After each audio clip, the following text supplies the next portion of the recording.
ओम शांति। आज हमारी आदरणीय ईशु दादी जी की तीसरी पुण्यतिथि है और जिनको श्रद्धांजलि देने सुबह से हमारे सारे वरिष्ठ भाई बहनें और अभी हमारी आदरणीय जॉइंट चीफ मुन्नी दीदी जी पधारे ईशु दादी के कॉटेज और ईशु दादी को बहुत भावपूर्ण श्रद्धांजलि हमारी आदरणीय दीदी जी ने फूलों का चक्र अर्पित करके भावपूर्ण श्रद्धांजलि दी। और सभी सुबह से हमारे रुक्मणी बहन, करुणा भाई, मोहन सिंगल, अशोक गाबा, सारे डिपार्टमेंट इंचार्ज और कई टीचर बहनें सभी ने श्रद्धांजलि आज दादी जी को अर्पित किया। माला पहना, मालाएं भी अर्पित कर रही दीदी हमारी। देखिए कितना सुंदर सजाया है फूलों की मालों से। दादी जी का पूरा सम्मानपूर्ण उनको श्रद्धांजलि दी जा रही है। और हमारी बेंगलोर से भी कुछ गेस्ट साकेत भाई, निशा बहन आए हैं, वो भी श्रद्धांजलि दे रहे दादी को। तो इस तरह सुबह से ये सिलसिला जारी है। दादी जी हमारी बहुत इकोनॉमी और एक नामी सच्चाई सफाई सादगी की मूर्त थी। और हमारी आदरणीय दीदी जी दादी का कमरे में आई है अभी और दादी को यहाँ भी श्रद्धा सुमन अर्पित करेंगे।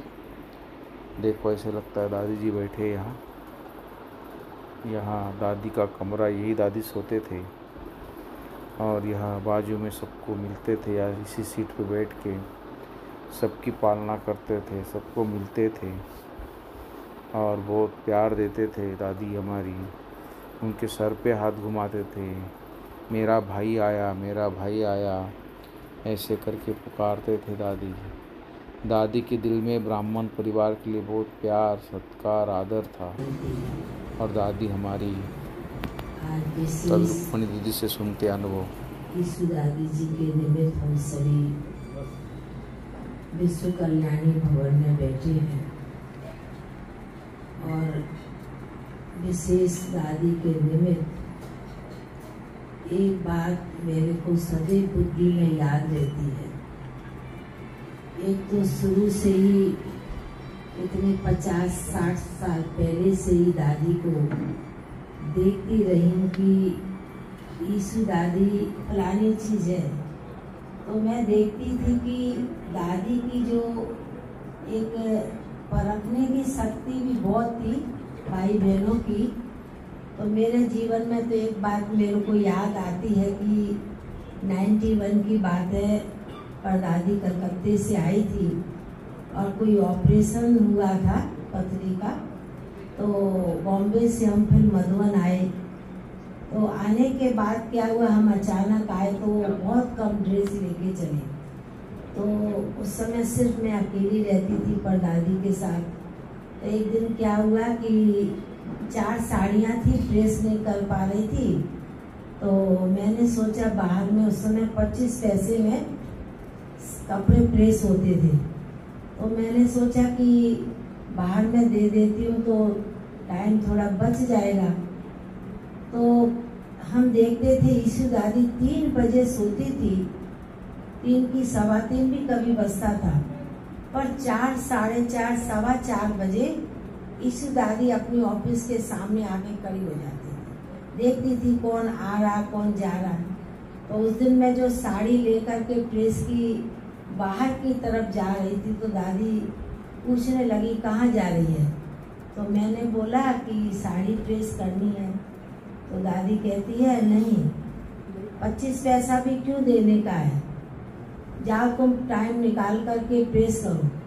तो मेरे को गेट के नज़दीक से जाते जाते ईशु दादी ने कहा नहीं, बाबा के घर की जितनी एकानामी बचत करो उतना अच्छा है।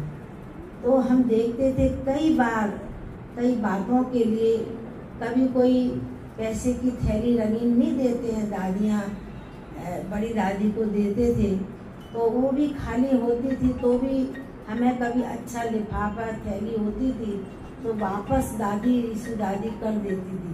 बोला फिर तुम भर करके लेकर के आएगी, ये फिर काम आएगी। तो हमने अपने जीवन में कई बातें ईशु दादी की देखी है कि किस प्रकार एकानामी की भी अवतार थी और सादगी सिंपलता तो दादी में बहुत थी।